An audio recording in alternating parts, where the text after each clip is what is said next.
Alright guys, here we have a Pioneer SX780. This system has been serviced, and it has had its power supply section completely rebuilt with new transistors and capacitors.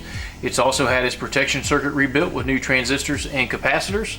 The two troublesome transistors on the tuner board have been replaced, and we've just done a clean. We've cleaned all the controls, we've upgraded to LED bulbs, and we've also applied a brand new vinyl wrap on the case, and it looks good and it sounds good as well.